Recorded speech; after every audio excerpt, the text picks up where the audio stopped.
I hope you have time to rest and have fun, because I didn't.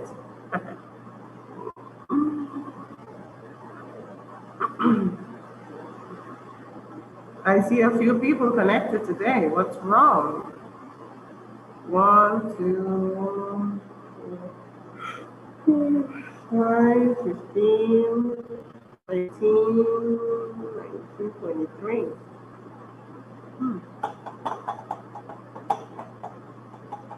Okay, Alejandrina, Diego, Ángel, cameras, please.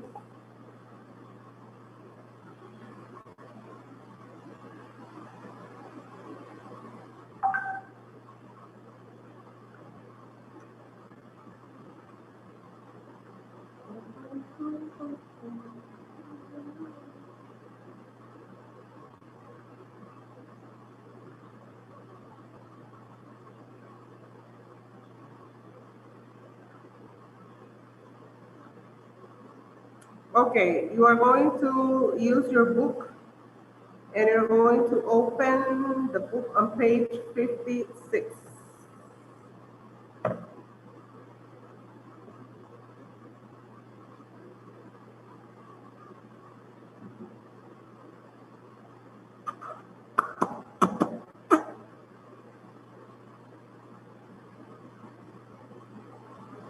Alejandrina, the camera.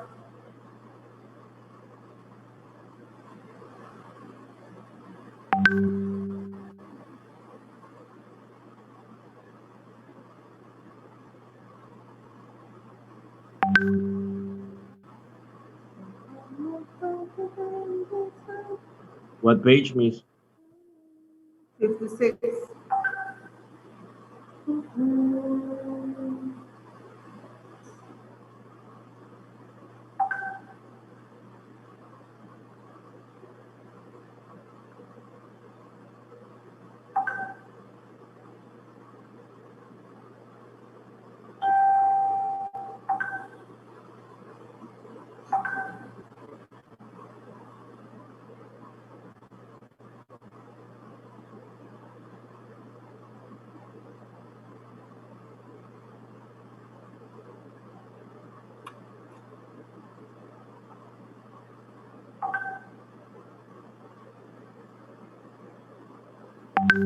Okay.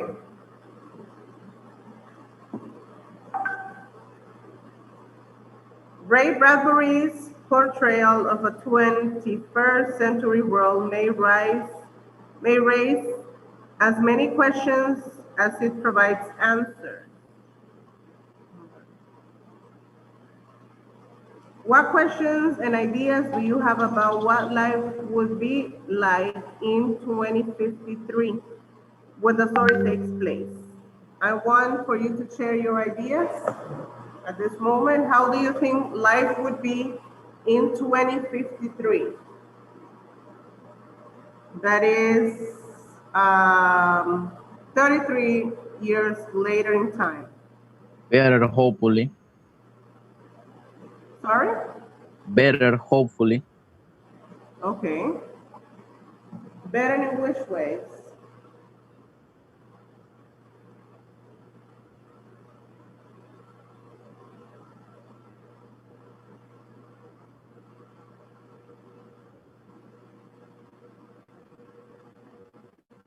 Okay. Ernesto, how do you think life would be 33 years later? I think there will be more technological advance. Right.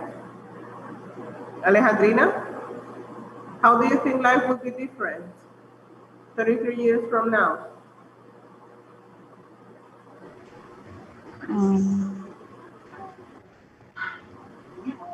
What was the question? How do you think life is going to be different in 33 years from now, in 2053? I think there will be more technology than there is already. All right. It will advance in life. Okay. Miss, maybe Okay. people will start taking care about the earth and being more clean in all aspects that they Okay. take care of their health and things like. And how many pandemics do you think we have to go through from here to 2053? I hope none of them. Mm-mm. This is way too much. Sofia Gurcia, what do you think about that question?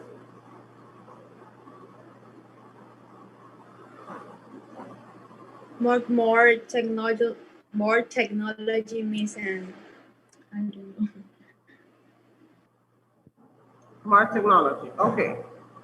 Setting and mood. Alex, can you help us with the reading, please? Okay, setting and mood. The setting of a story establishes the time and place of the actions. Writers can also use settings to create a mood or atmosphere, a subtle emotional overtone that can strongly affect our feelings. For example, settings can be used to suggest freedom, community, and peace. Settings can also be used to suggest control, isolation, and anxiety. See what mood See what mood you sense in Bradbury's first paragraph. How does he use it? How does he use settings in the rest of the story to suggest his particular worldview? Okay. We might we might think that some stories that we read have no purpose of being written. Okay. Maybe for us it doesn't make any sense, but for the person who wrote it, at the time that he or she wrote it, it had complete sense. Okay. We have to take into consideration each of the backgrounds of the writers. For example, how many of you have read the poems or the stories of Edgar Allan Poe? Okay, and how many of you believe Edgar Allan Poe wrote about love?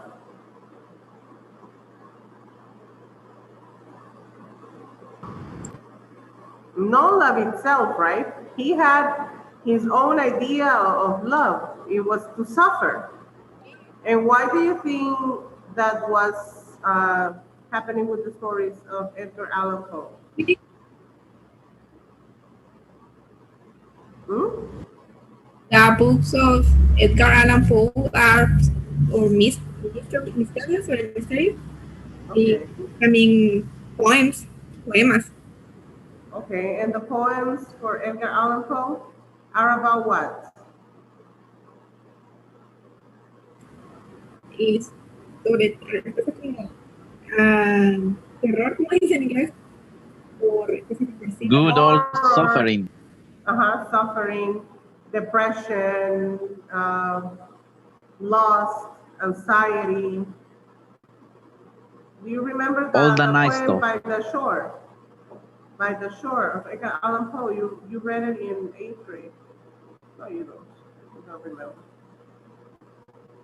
That he falls in love and the woman dies and he buried her body by the shore, in the shore. No? No? Sure? Are you sure? I'm trying to speak like Omar Briquet. Okay. Does the writer have a purpose? Many fiction writers, poets, and dramatists have no purpose when they sit down to write, other than to share a feeling or an experience, to recreate a world of their own making. Ray Bradbury, however, is the kind of fiction writer who often writes for another purpose. Like many non-fiction writers, Bradbury tries to persuade us to accept his views on some issue. To discover a writer's purpose, you must read closely. I'm sorry. Take notes as you read. And this is very important if you do it. Look for the key passages that directly express his opinion. Watch the loaded words, Bradbury comparison of the city to a graveyard in the second paragraph should immediately send you side notes. In this story, the setting relates closely to Bradbury's purpose and the story's meaning. Where's Emily Zuniga? No? Are you two? Ashley? The vocabulary, please. Vocabulary development. Manifest. Appear, become evident. Intermittent. Appearing or occurring from time to time. Ebbing. Lessening or weakening. Antiseptic. Substance used to sterilize or to prevent infection. Regressive. Moving backward or returning to an earlier or less advanced condition. All right.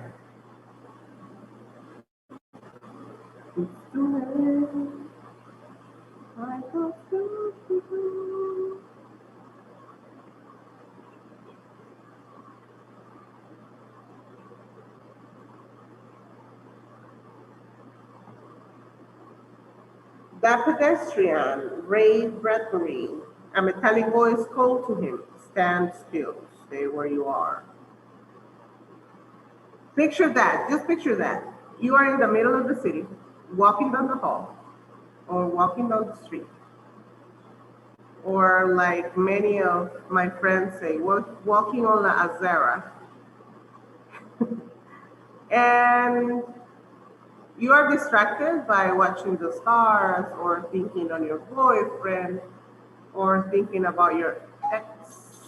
And out of a sudden, a metallic voice calls your name. Let's see, who can we call? Alberto Montes. Stand still, stay where you are. What is the first thing that will come to your mind? Can you repeat it? A car passed in front of my house and I don't listen. Oh, you are walking on the street and you are distracted. Out of a sudden, a car stops and a metallic voice calls on your name, Alberto. Stand still, stay where you are. Rawr, rawr, rawr. What would you do? I maybe try to think from where or why I think it that maybe, or maybe averiguar that if you Right now? who is it? Know about who is talking. Doriana, what would you do?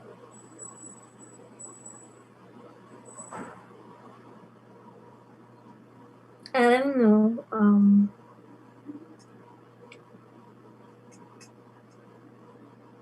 Okay, let's see if we find more answers in the first paragraph of the pedestrian.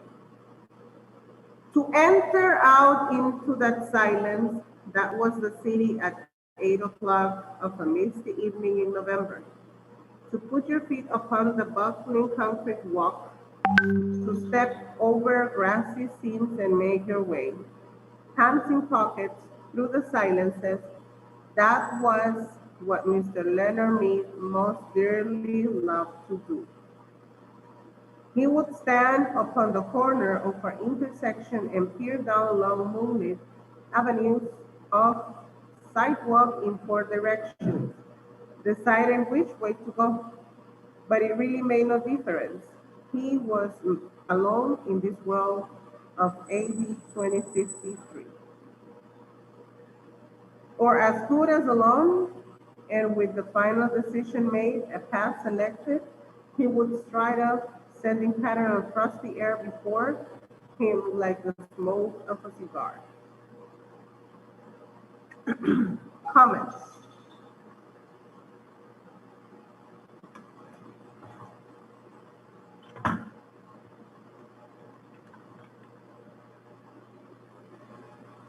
Comments?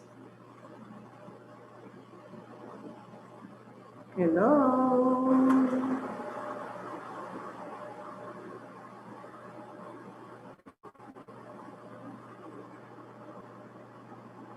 All right, Funes, what do you think about it?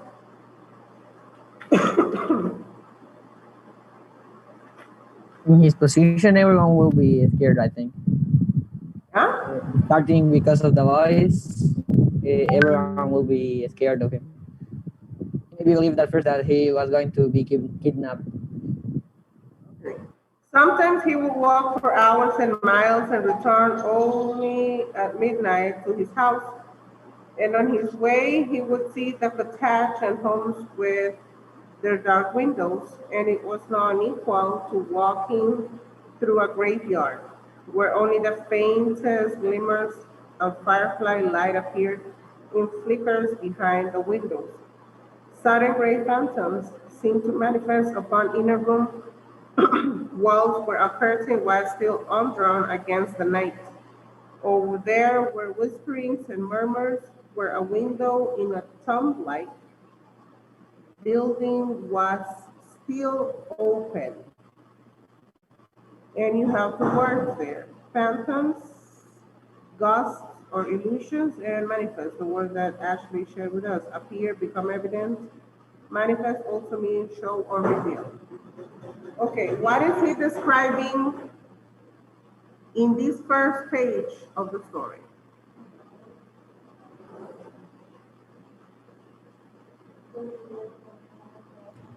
He's describing the setting.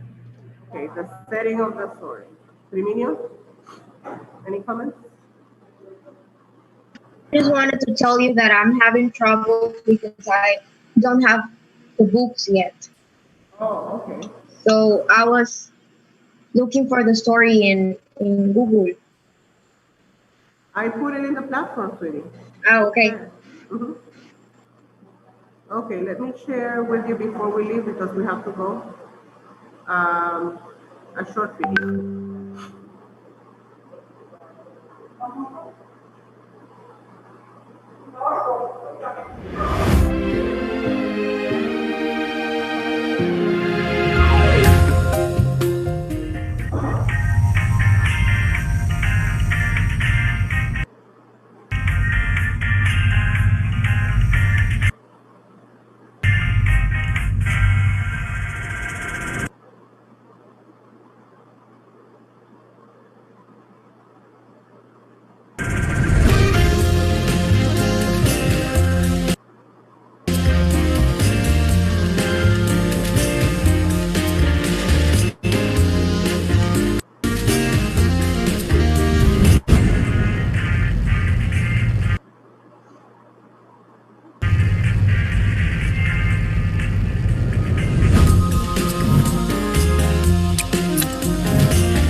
Okay, for tomorrow, try to read the story. It's a short story. Actually, it's a very short story. And we're going to have discussion about it. Okay, I know that most of you would like it. It's quite fun, nice, and it's also about fiction, so I know many of you like fiction. We will see each other tomorrow at the same time and through the same channel. Bye-bye. Bye, Miss. Bye-bye. Bye.